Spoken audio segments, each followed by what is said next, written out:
My boyfriend was secretly dating my best friend. I secretly dated her dad. I'd been with Ethan for 2 years, and my best friend Chloe had been single that whole time. Or so I thought. Chloe would come over for wine nights and complain about dating apps while Ethan played video games in the other room. She'd ask me for advice about guys who ghosted her, and I'd comfort her saying she'd find someone amazing. She was at every birthday, every holiday dinner, every celebration we had as a couple. Ethan would barely talk to her, acting like she was just my annoying friend he had to tolerate. Looking back, that should have been the first sign since Ethan never shut up around anyone else. The discovery happened by accident when I came home early from a work trip. My flight got moved up 6 hours, but I didn't tell Ethan because I wanted to surprise him with his favorite takeout. I walked into our apartment and heard voices from the bedroom. Not just voices, but Chloe's specific laugh that she did when she was nervous. Then Ethan saying she looked better in my sundress than I did. I stood in the hallway listening to my best friend of 10 years and my boyfriend of 2, discussing how I was too boring in bed, and that's why they had to find each other.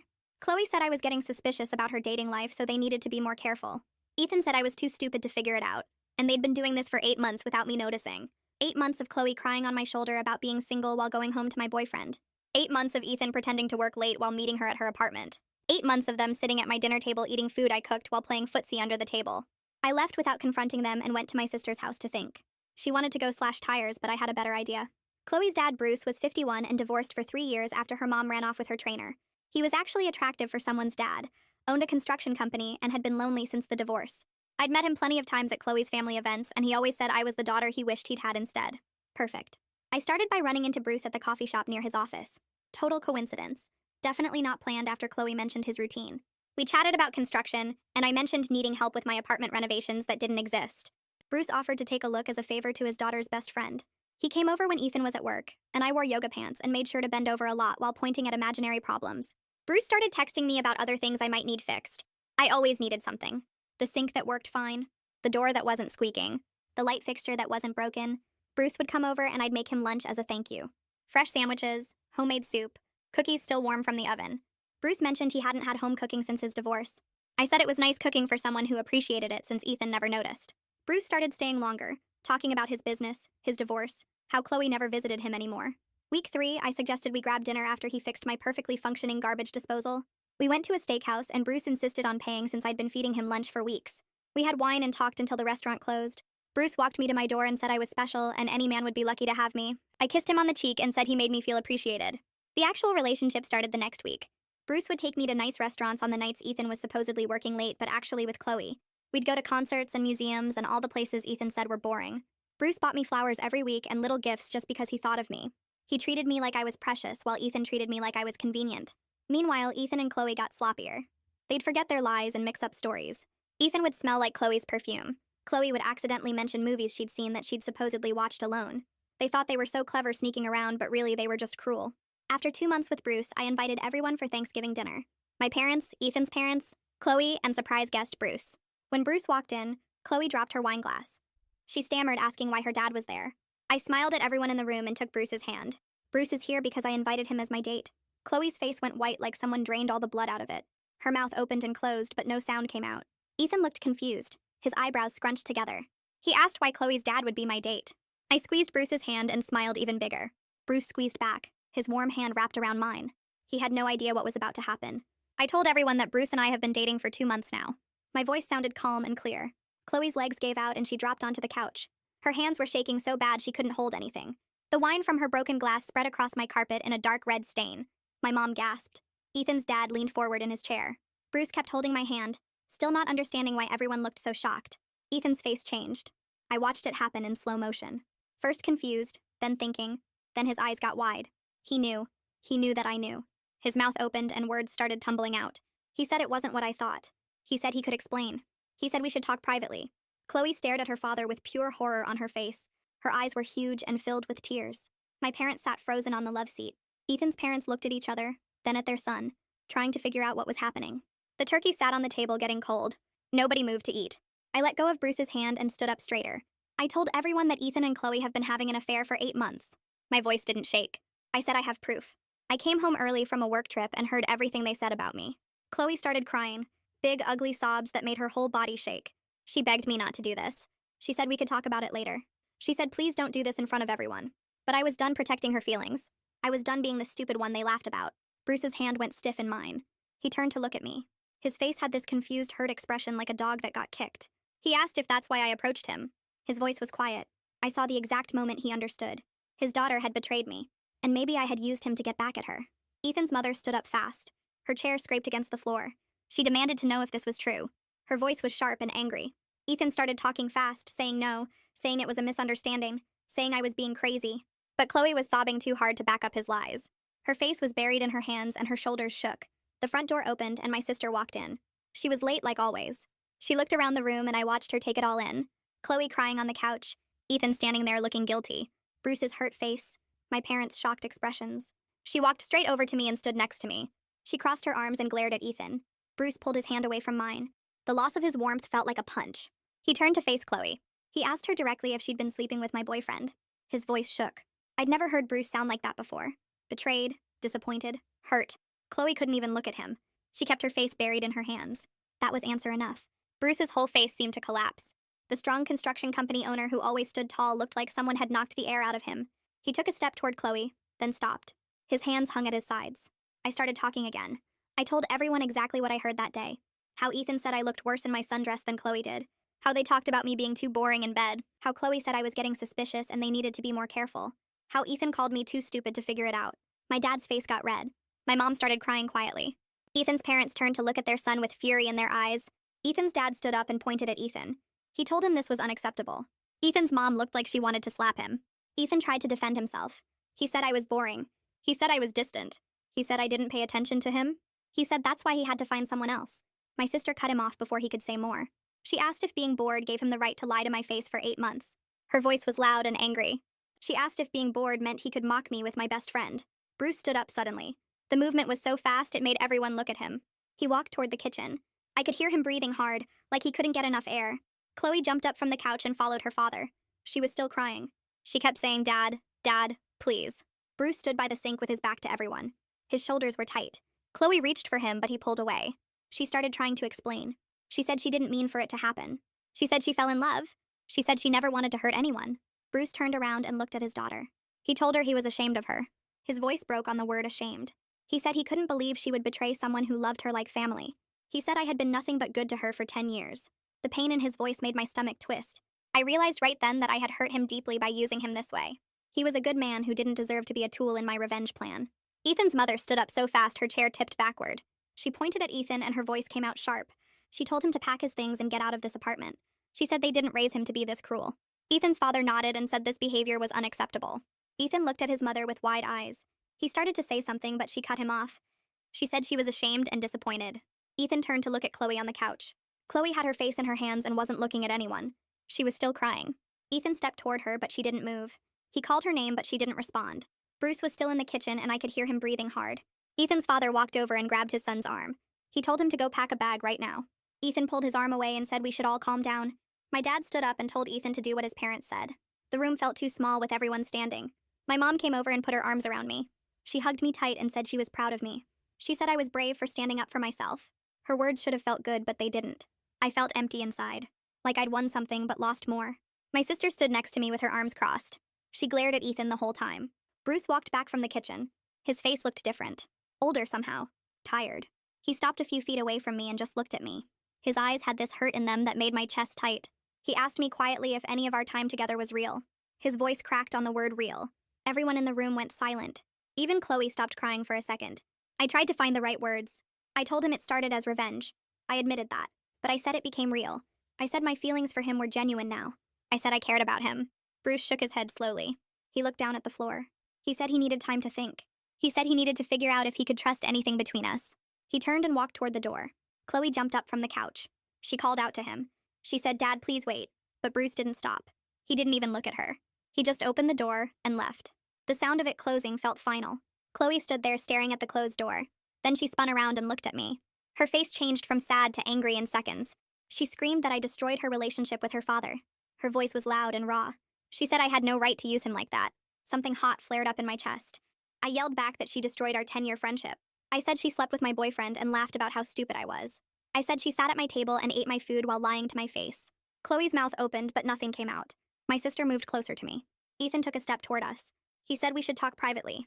He said we could work this out. My sister moved fast. She got between Ethan and me. She told him to get out. She said he needed to leave my apartment right now. Ethan's mother grabbed his other arm. She told him to go pack his things. She said he could stay with them tonight. Ethan's father went with them to the bedroom. I could hear drawers opening, things being thrown into a bag. Ethan's mother looked at me. She said she was sorry. She said she had no idea her son was capable of this. She looked like she might cry. My mom kept her arm around me. Chloe stood in the middle of the room. She looked lost, like she didn't know what to do. Ethan came back out with a duffel bag. His dad had another bag. Ethan tried to catch my eye, but I looked away. His parents pushed him toward the door. He said my name once. Quiet. But I didn't respond. The door closed behind them. Chloe looked at me one more time. Her face was red and wet. She opened her mouth like she wanted to say something. Then she just shook her head and left too. The apartment got quiet. Just me, my parents, and my sister. My legs felt weak. I sat down on the couch where Chloe had been sitting. The wine stain on the carpet looked dark. My mom sat next to me. My dad stood near the kitchen. My sister locked the door. Then it all hit me at once. The revenge didn't feel good. It felt hollow. I started crying. Not pretty crying. Ugly sobbing that shook my whole body. My sister sat on my other side. She put her arm around me. I told them I cared about Bruce. I said I genuinely cared about him. I said I hated that I hurt him. My mom rubbed my back. My sister held me tighter. I cried until my throat hurt, until my eyes burned. The Thanksgiving food sat on the counter getting cold. Nobody had eaten anything. The next morning I woke up in my bed. My phone was on the nightstand. I picked it up. 17 missed calls from Chloe. I scrolled through them. She'd called over and over, starting at midnight, then 2 in the morning, then 4. There was one text. From Bruce. It just said we should talk when I was ready. My stomach dropped reading it. I got up and walked to the kitchen. The apartment still smelled like turkey and stuffing. All the food was still out. Nobody had put it away. I felt sick looking at it. The dinner that never happened. I started putting containers in the fridge. My hands shook. 3 days went by. Chloe kept calling. I didn't answer. My sister came over and helped me clean. She asked if I'd heard from Bruce. I showed her the text. She said I should meet him. She said I owed him that. My phone rang while we were talking. Different name. Ariel from work. I answered. Ariel asked if I was okay. She said she heard what happened. I asked her how she knew. She said it was all over our friend group. Someone told someone who told someone else. I realized Chloe or Ethan must be telling people. Probably their version. Making me look bad. Ariel said she just wanted to check on me. I thanked her and hung up. I texted Bruce back. I said I was ready to talk if he was. He responded fast. He suggested coffee. We picked a place halfway between us. I got there early, sat at a corner table, watched the door. Bruce walked in exactly on time. He looked bad. His eyes had dark circles under them. His hair wasn't combed right. He looked like he hadn't slept since Thanksgiving. He sat down across from me. We ordered coffee. Neither of us drank it. Bruce said Chloe had been calling him constantly. He said she kept trying to explain, trying to apologize. He said he couldn't even look at her right now. His voice was flat, empty. I didn't know what to say. Bruce leaned forward. He looked right at me. He asked me directly why I chose him for revenge. The question hung in the air. I could have lied, but I didn't. I told him the truth. I said I engineered our first meeting. I said the apartment repairs were fake. I said I wore yoga pants on purpose. I said I made him lunch to keep him coming back. Bruce listened. His jaw got tight. His hands gripped his coffee cup. I watched him process everything. Every dinner, every concert, every time I kissed him. He was seeing it all through new eyes. Seeing the manipulation, the calculation, the revenge. I said I didn't set out to hurt him. I said the first meeting was planned and the repairs were fake. But somewhere between his 3rd visit and our 10th dinner, I stopped thinking about revenge.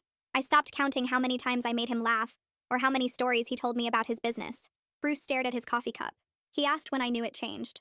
I told him it was the concert. The one where he sang along badly to every song and didn't care who heard him. He looked happy. Free. I realized I wanted to keep seeing that look on his face. Bruce's mouth got tight. He said Chloe showed up at his house 2 nights after Thanksgiving. She was crying so hard she could barely talk. She kept saying she fell in love with Ethan and didn't mean to hurt anyone. Bruce told me he sat there listening to his daughter make excuses and felt sick. He said loving someone doesn't make cruelty okay. He said betraying your best friend for 8 months while crying on her shoulder isn't love. Chloe tried to explain that she and Ethan connected, that they understood each other. Bruce said he told her she needed to take responsibility for choosing to hurt me every single day for 8 months. Chloe left his house and hasn't called him since. I asked Bruce if there was any chance for us. Any way to start over without all the revenge and lies hanging over everything. Bruce looked at me for a long time. He said he didn't know. He said every time he thought about us now, he wondered what was real and what was strategy. He said he needed time to figure out if he could trust me. My chest felt tight hearing that. I realized I might lose him because of how this started. I left the coffee shop feeling worse than when I arrived. 3 days later, my phone rang. Unknown number. I almost didn't answer, but something made me pick up. The voice said his name was Lucas, Ethan's best friend. I remembered him from a few parties. Lucas said he needed to talk to me. He said he had no idea about the affair. All those times he covered for Ethan saying he was working late or helping Lucas move furniture were lies. Lucas said Ethan told him everything after Thanksgiving. He said Ethan was staying at his apartment temporarily and was a complete mess. Drinking too much, not showering, obsessing over what happened. Lucas said he felt terrible for unknowingly helping Ethan cheat. I told Lucas it wasn't his fault. Lucas said Ethan kept talking about how stupid he was, how he threw away 2 years for someone who didn't even really care about him. I didn't feel sorry for Ethan. I hung up and checked my email. New message from Chloe. Long paragraphs. I started reading. She wrote about how the affair started. How she and Ethan were both at my birthday party last year, and how they ended up talking in the kitchen while I was opening presents. How Ethan said he felt unappreciated. How Chloe said she felt invisible. How they kept texting after that night. I deleted the email before finishing. Her excuses didn't change anything. 8 months of lies. 8 months of them laughing at me. 8 months of her sitting on my couch pretending to be my friend. My sister came over that weekend to help me pack Ethan's stuff. His clothes still hung in the closet. His toothbrush sat by the sink. His books filled half the bookshelf. We started pulling everything out. My sister found a shoebox in the back of his drawer. Inside were hotel receipts. Dozens of them. Different hotels, different dates. All from the past 8 months. My sister kept digging. She found a phone I'd never seen before. A cheap burner phone. She turned it on. Messages between Ethan and Chloe. Hundreds of them. Planning when to meet. Talking about how to avoid getting caught. Making fun of things I said. My sister looked at me. She said the proof of how elaborate their lies were should make me feel less guilty about Bruce. She was right. They didn't just betray me. They built an entire secret life. My phone buzzed later that night. Text from Bruce. He said he'd been thinking about us constantly. He said he wanted to try having an honest conversation without Thanksgiving hanging over us. He suggested meeting at a park. Neutral ground. Somewhere we could walk and talk. I agreed. We picked a time for the next day. I got to the park early. Walked around the pond. Watched ducks swimming. Bruce showed up exactly on time. We started walking. Neither of us talked at first. Finally, Bruce said he couldn't stop thinking about me. He said he missed our conversations. Missed hearing about my day. Missed making me laugh. I told him being with him made me feel valued. Made me feel like someone actually saw me. Ethan never asked about my work. Never remembered my favorite foods. Never cared if I was happy. Bruce did all those things without me asking. Bruce stopped walking. He said those feelings sound real. I said they are real. I said maybe they started fake, but they became real somewhere along the way. Bruce started walking again. He said Chloe called him yesterday. She said I was manipulative. Said I seduced her father just for revenge. Said I was a terrible person. Bruce said he wanted to hear my side. He wanted to know who I really was. I took a breath. I told him about the woman I was before I heard Ethan and Chloe in my bedroom. I told him I was the kind of person who made homemade soup for sick friends, who remembered birthdays, who believed people when they said they loved me. Then I told him about the woman I became after, the one who wanted to hurt the people who hurt her, the one who used his loneliness against him, the one who bent over in yoga pants on purpose. I said both versions were me. Bruce listened. He said his divorce left him feeling worthless. His wife left him for someone younger, someone more exciting. He said when I showed interest, it felt like maybe he wasn't as broken as he thought. He said my attention meant everything to him. I realized we were both hurt people who found each other, both vulnerable, both looking for something to make the pain stop. We kept walking, kept talking. 3 hours passed. The sun started setting. Bruce said the situation was complicated, but maybe complicated didn't mean impossible. I said I wanted to try. Really try. Not revenge or strategy, just two people seeing if something real could grow from messy beginnings. Bruce said he wanted that too, but he needed to go slow. Needed to rebuild trust. I told him slow was okay. Slow was better than nothing. We walked back to his truck in silence. Bruce opened my door, helped me in, drove me home without the radio on. At my apartment door, he turned to face me. He said he needed time to think, time to figure out if what we had was real or just revenge wrapped in pretty dates. I nodded. My throat felt tight. Bruce touched my cheek once. Then he left. I went inside. Sat on the couch where Ethan used to play video games. The apartment felt different now. Empty in a new way. Not just because Ethan was gone, but because I might lose Bruce too. My phone buzzed. Text from my sister asking how it went. I told her Bruce wanted space. She said that was probably smart even though it sucked. I agreed. The next 3 days passed slowly. Work felt strange. Normal tasks seemed pointless. I kept checking my phone. No messages from Bruce. Plenty from blocked numbers that were probably Ethan. I deleted them without looking. Friday night, someone knocked on my door. Hard. Repeated. I looked through the peephole. Ethan stood there swaying. His shirt was wrinkled, hair messy. He knocked again.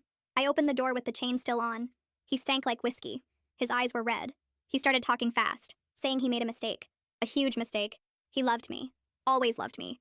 Chloe meant nothing. Just a stupid fling. He wanted to come home. Wanted to fix everything. I stared at him. This man I spent 2 years with. Who called me boring and stupid to my best friend. Who spent 8 months lying to my face. He reached for the door, tried to push it open. The chain held. I told him no. He said please. Said he lost everything. Lost his job. Lost his apartment. Had nowhere to go. I said that wasn't my problem. He said I was being cruel. I laughed. Actually laughed. Told him Cruel was mocking me in my own bedroom. Cruel was 8 months of lies. Cruel was making me cook dinner while he played footsie with Chloe under my table. Ethan started crying, real tears running down his face. He said he was sorry. So sorry. He made a terrible mistake. I said his mistake lasted 8 months. That's not a mistake. That's a choice. He kept begging, getting louder. I pulled out my phone, called Lucas. He answered on the second ring. I told him to come get Ethan. He was drunk at my door. Lucas said he'd be right there, 10 minutes tops. Ethan heard me. Started yelling that he didn't need Lucas. Didn't need anyone. Just needed me to forgive him. I closed the door, locked it. Ethan kept knocking, kept talking through the door, saying he changed. He was different now. He understood what he lost. I sat on the couch, listened to him ramble. 15 minutes later, Lucas knocked. Different knock, calmer. I opened the door. Lucas stood there looking embarrassed. Ethan was slumped against the wall. Lucas grabbed Ethan's arm, pulled him up. Ethan tried to shake him off. Lucas held firm. He looked at me, said he was sorry. Again. He didn't know about the affair until Thanksgiving. Didn't know Ethan was lying about work. I told him it wasn't his fault. Lucas nodded. Then he said something else. Said Ethan lost his job 3 weeks ago. Called in sick too many times. Always on days he was meeting Chloe. The company fired him for excessive absences. I felt something cold settle in my chest. Good. There were consequences. Real ones. Lucas dragged Ethan toward the stairs. Ethan looked back at me. His face was a mess. Tears and snot. He said he loved me. I closed the door. The next morning, my mom called. Asked if I wanted to come for dinner. Just family. I said yes. Showed up at 6. My dad hugged me at the door. Mom had made pot roast, my favorite. We sat at the table. Made small talk about work. About my sister's new job. About their neighbor's annoying dog. Then Mom asked about Bruce. Her voice was gentle. Careful. She said they were worried. Worried I was getting hurt again. I set down my fork. Told them Bruce was a good man. A really good man.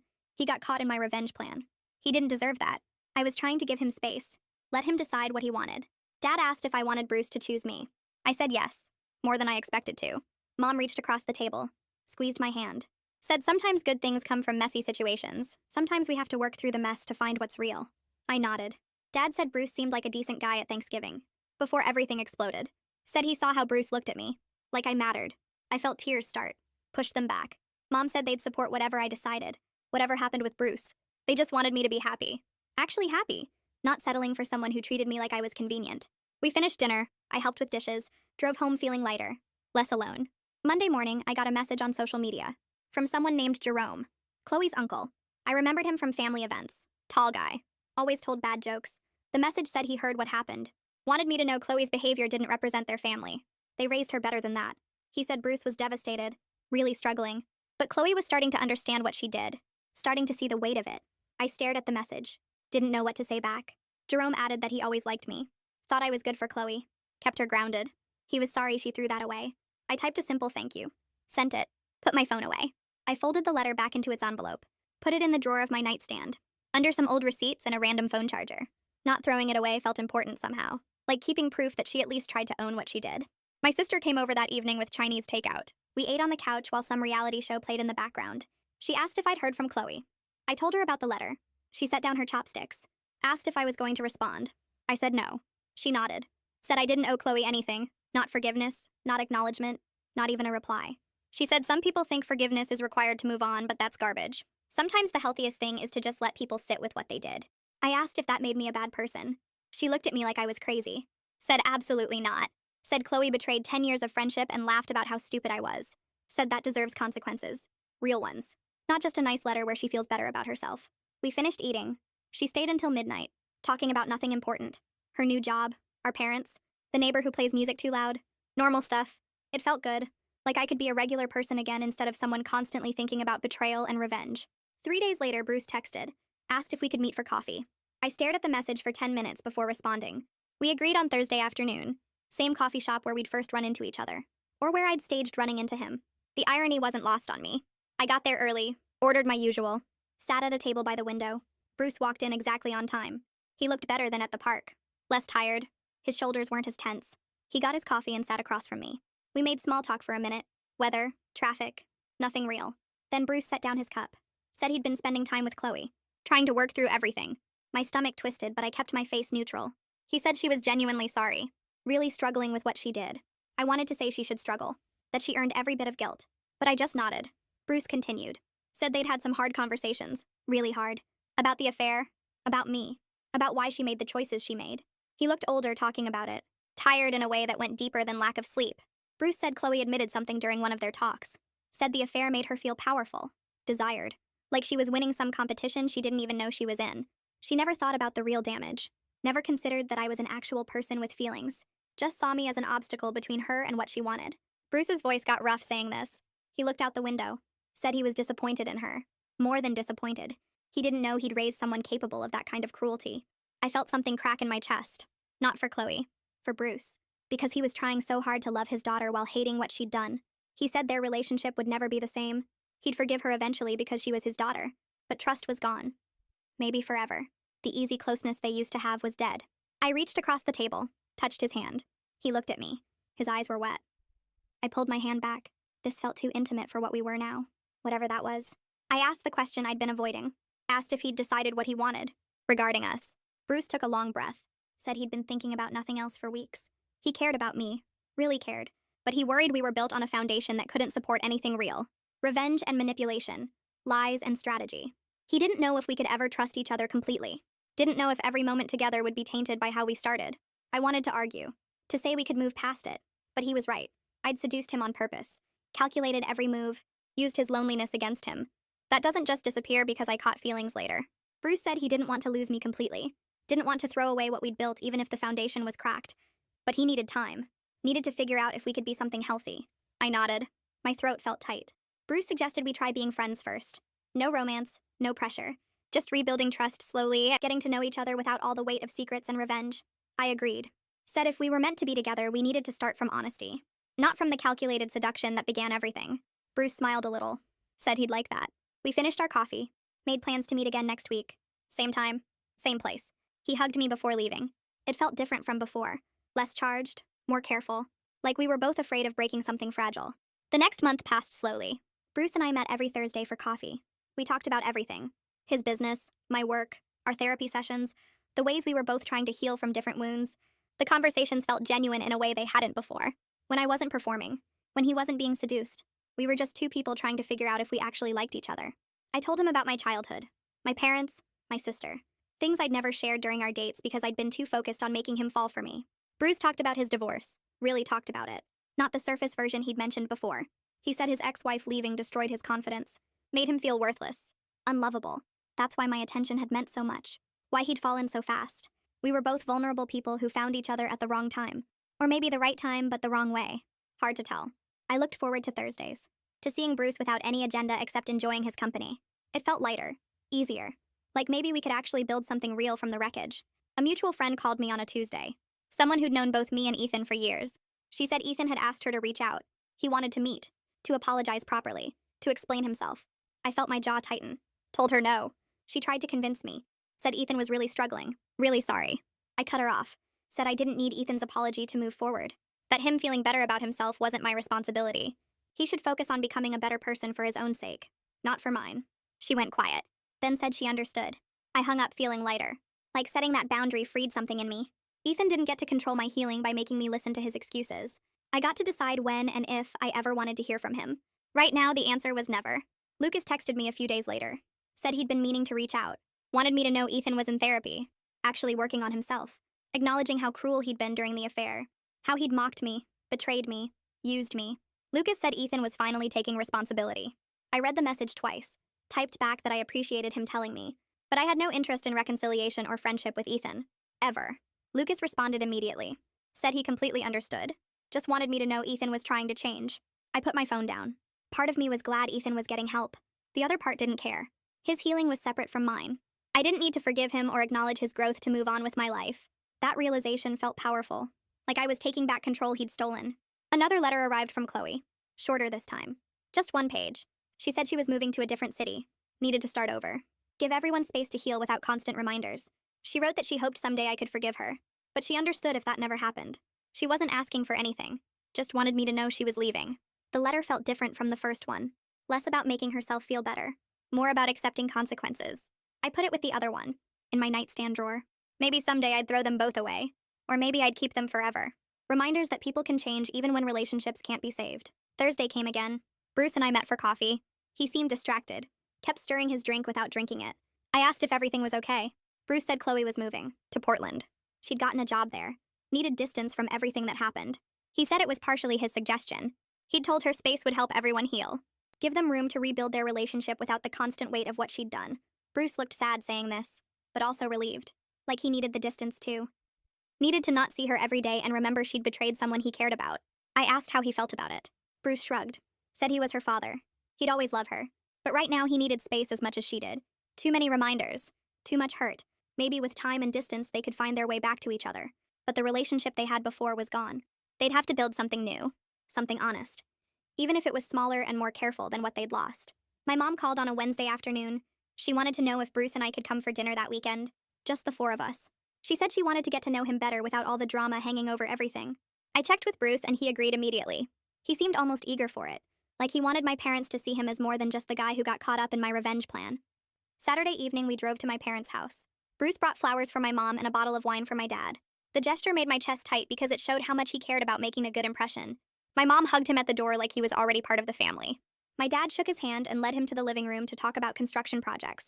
I helped my mom in the kitchen while Bruce and my dad bonded over renovations and building codes. My mom kept glancing toward the living room with this soft smile. She whispered that Bruce seemed like a really good man. Kind. Genuine. The type who would treat me right. I told her he did. That he made me feel valued in ways Ethan never had. She squeezed my hand and said she was glad something good came from all the hurt. Dinner went smoothly. Bruce told stories about his construction company and the funny things that happened on job sites. My dad laughed at all the right moments. My mom asked Bruce about his interests and hobbies. He talked about concerts and museums, all the things we'd discovered we both loved. My parents exchanged these knowing looks across the table, like they could see this was real between us. Not just revenge or manipulation, something that had grown into actual feelings and connection. After dessert, my dad took Bruce outside to show him the deck he was planning to build. My mom pulled me into the kitchen to help with dishes. My sister showed up just as we were finishing the dishes. She'd texted earlier asking if she could stop by. I knew she wanted to check on how dinner was going. She gave me a quick hug, then joined Bruce and my dad outside. Through the window, I watched her talking to Bruce. She was probably grilling him with questions, making sure his intentions were good. When they came back inside, my sister grabbed my arm and pulled me down the hallway to my old bedroom. She closed the door and turned to face me with this serious expression. She said she could see that Bruce really cared about me, that the way he looked at me during dinner was genuine, full of warmth and affection. She admitted she'd been worried at first that this whole thing was just about revenge, that I was going to hurt Bruce and myself in the process. But watching us together changed her mind. She thought maybe something good could actually come from all the mess. Maybe Bruce and I could build something real and lasting. I sat on my old bed and felt tears prick my eyes. I told her I was hopeful, that I wanted this to work more than anything, but I was also scared. Scared of getting hurt again after everything with Ethan. Scared of hurting Bruce worse than I already had by using him at the start. My sister sat next to me and put her arm around my shoulders. She said relationships that start messy can still become beautiful if both people are willing to work at it. Bruce seemed willing. So did I. That was what mattered now. 3 weeks later, Bruce surprised me with concert tickets. The band we'd both mentioned loving during one of our early coffee dates. Back when we were still just talking and getting to know each other. I couldn't believe he remembered. We drove to the venue on a Friday night. The place was packed with people. Bruce held my hand as we made our way through the crowd to find our seats. The lights dimmed and the music started. Being there felt different from anything we'd done before. Like a fresh start. No pretense, no hidden plans. Just two people enjoying something together because they wanted to. Bruce sang along to the songs he knew. I leaned against his shoulder and felt genuinely happy. Not the forced happiness I'd felt with Ethan toward the end. Real happiness that came from being with someone who treated me well. After the concert, we walked back to Bruce's truck slowly. Neither of us wanted the night to end. Bruce stopped under a streetlight and took my hand in both of his. He said he was ready to try dating again. For real this time. With complete honesty between us. No more questions about how we started or why. Just moving forward together. I felt my throat get tight with emotion. I told him I wanted that too. But I was scared of messing it up. I cared about him so much. More than I'd expected to when this all started. The thought of losing him because I made mistakes or hurt him again made my chest ache. Bruce pulled me closer and said we'd figure it out together. That's what people do when they care about each other. They work through the hard stuff instead of running away. The next week we sat down at Bruce's kitchen table with coffee and had a serious conversation about our relationship. We needed ground rules if this was going to work. Complete honesty about everything. No hiding feelings or problems. Regular check-ins about how we were doing. Talking through issues instead of letting them build up. Bruce said trust had to be rebuilt through actions, not just words. He needed to see consistency from me. Proof that I was committed to this for real. I agreed completely. I told him I'd be open about everything. My therapy sessions, my feelings about Ethan and Chloe, any doubts or fears I had. Bruce promised the same. He'd tell me when something bothered him instead of staying quiet and letting it fester. We shook hands across the table like we were making a business deal. Then we both laughed because it felt ridiculous to be so formal about a relationship. But we both knew we needed this.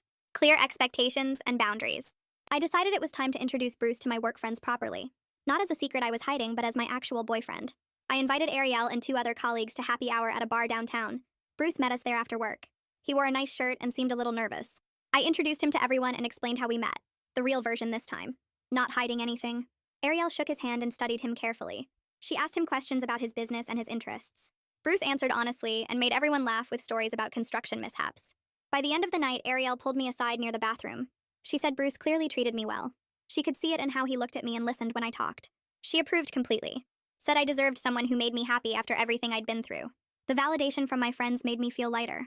Like I was finally building a life I could be proud of instead of hiding parts of it. Bruce invited me to a work event at his construction company. A barbecue for all his employees and their families. He introduced me as his girlfriend to everyone we met. The pride in his voice made me feel special. Like he was genuinely happy to have me there. Several of his employees mentioned they'd never seen him this happy since his divorce. One older guy said Bruce had been pretty closed off for years. Focused only on work? Never talking about his personal life. But lately he'd been different. Smiling more. Taking time off. Actually enjoying life again. The comments made me realize we were building something real. Something that other people could see and recognize as genuine. 4 months after Thanksgiving, my phone rang with an unknown number. I almost didn't answer, but something made me pick up. Ethan's mother's voice came through the line. She apologized immediately for calling. Said she'd been meaning to reach out for months. She wanted me to know how sorry she was for her son's behavior. How he'd treated me was unacceptable. She and Ethan's father had cut him off financially until he proved he was actually changing. They'd made him move out and get his own place. Find a new job. Start therapy. She said they hoped I could find happiness after everything. I thanked her for calling. Told her I appreciated her reaching out. But I'd moved on completely. Found someone who treated me the way I deserved. She sounded relieved to hear that. Said she was glad I was doing well. After we hung up, I felt nothing about Ethan. No anger, no hurt, just complete indifference. He was part of my past. Bruce was my present and hopefully my future. An email from Chloe appeared in my inbox one morning. The subject line said sorry. I stared at it for a full minute before opening it. The message was brief. She said she was in therapy working on herself, really examining why she'd done what she did. She wrote that she was genuinely happy I found someone who treated me well. Jerome had shared a photo of Bruce and me together at some family event. Seeing us happy had made her realize she'd made peace with everything. She wasn't asking for forgiveness or friendship. Just wanted me to know she was trying to become a better person. I closed the email without responding. Maybe someday I'd feel ready to acknowledge her attempts at redemption. But not today. Today I was focused on moving forward with Bruce. Bruce and I had our first real fight on a random Tuesday evening. We were at his house making dinner together. I asked him about something that had been bothering me. How he sometimes avoided difficult conversations. Changed the subject when things got uncomfortable. Bruce got defensive immediately. Said I was being too pushy. Too demanding. I pushed back saying communication was one of our ground rules. We couldn't avoid hard topics just because they were uncomfortable. The argument escalated. Voices raised. Both of us frustrated. Then Bruce stopped mid-sentence. Took a deep breath. Said we were doing exactly what we promised not to do. Shutting down instead of talking through it. We sat at the kitchen table and actually discussed the issue. Bruce admitted he had a habit of avoiding conflict from his marriage. His ex-wife had been explosive during arguments, so he'd learned to just stay quiet. I explained I needed him to tell me when something bothered him, even if it was hard. We worked through it by actually communicating. No yelling, no walking away. Just honest conversation until we understood each other. After we'd resolved everything, I felt almost proud. We'd fought and fixed it in a healthy way. That felt like proof we were building something that could last. My therapist's office had those leather chairs that made squeaking noises every time I shifted positions. I sat there picking at my cuticles while trying to explain the guilt that kept me up at night. She asked me to describe what specifically made me feel guilty about Bruce. I told her it was the way his face looked when he realized I'd used him. The hurt in his eyes when he pulled his hand away from mine at Thanksgiving. The fact that I'd engineered our first meeting and manipulated every interaction until it became real. She wrote something in her notebook and asked if I regretted dating him at all.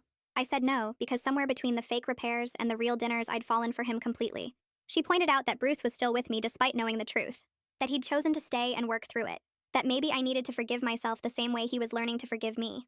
I scheduled another appointment and drove to Bruce's house afterward. He was in his garage organizing tools when I arrived. I stood in the doorway watching him for a moment before speaking. I told him I'd just come from therapy, and we'd talked about the guilt I carried. Bruce put down the wrench he was holding and turned to face me. I asked him directly if he still hurt when he thought about how we started. He was quiet for a long moment before admitting that yes, sometimes it still stung.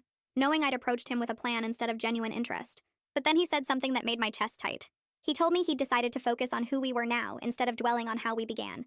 That every relationship starts somewhere, and ours just had a messier origin story than most. He said what mattered was that we were both choosing each other now with full honesty and clear eyes. I moved closer to him and took his oil-stained hands in mine. I told him I was choosing him too, and I'd spend however long it took proving that my feelings were real. Bruce invited me for dinner at his house the following week. He cooked steaks on his grill while I made a salad in his kitchen. We moved around each other easily like we'd done this 100 times before. The evening felt calm and domestic in a way that made me realize how much had changed since Thanksgiving. We ate at his dining room table with candles lit between us.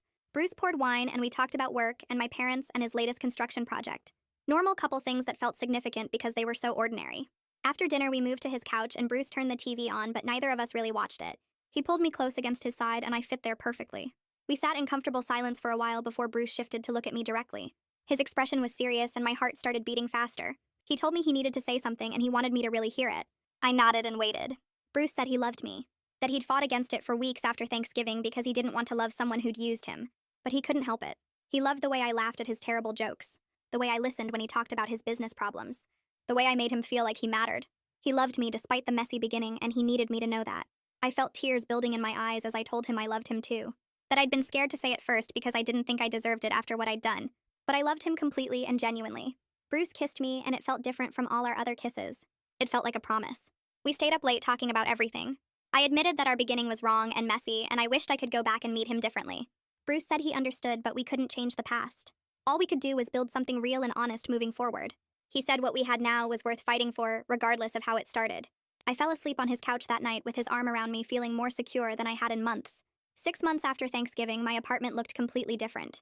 I'd redecorated and gotten rid of everything that reminded me of Ethan. New couch, new bedding, new kitchen table where Bruce and I ate breakfast together on weekends. My life had transformed in ways I never expected when I'd stood in that hallway listening to my boyfriend mock me. I had a relationship built on honesty and mutual respect. Bruce valued my opinions and made me feel appreciated every single day. We'd established boundaries and communication patterns that made me feel safe. I'd learned to speak up when something bothered me instead of staying quiet and resentful. My therapist said I'd done real work on myself and it showed. I'd set better boundaries with everyone in my life, not just Bruce. I'd stopped accepting behavior that made me feel small or unimportant. My sister said I seemed lighter somehow, like I'd put down a weight I'd been carrying. Bruce and I were planning a trip to the coast for my birthday. He'd booked a bed and breakfast and made reservations at restaurants he knew I'd love. We spent evenings looking at photos of the area and planning what we wanted to do. The excitement I felt about our future was genuine and uncomplicated.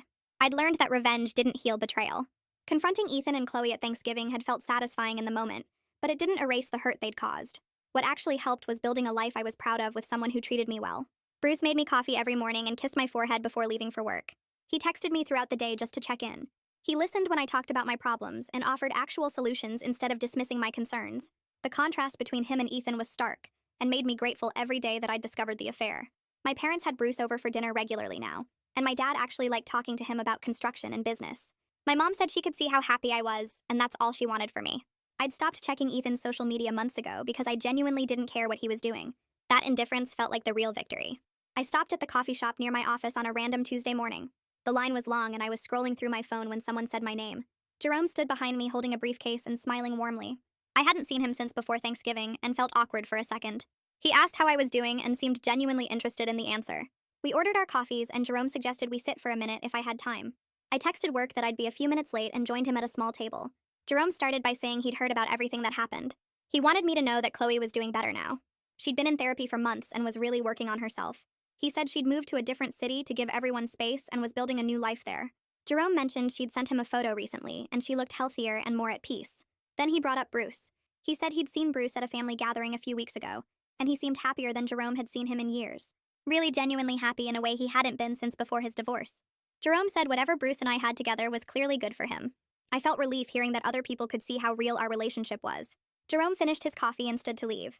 He told me he was glad things had worked out, and that sometimes life takes unexpected turns that end up being exactly what we needed. After he left, I sat there thinking about everything that had happened. The path to Bruce had been complicated and messy and morally questionable.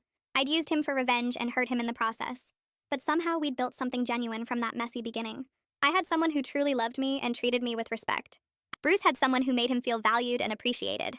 Chloe was working on becoming a better person. Even Ethan was supposedly in therapy trying to change. I finished my coffee and walked to work thinking about how sometimes the best revenge really is just living well. Finding genuine happiness with someone who sees your worth. Building a life you're proud of instead of staying stuck in bitterness. I had all of that now with Bruce, and it felt better than any revenge plot ever could.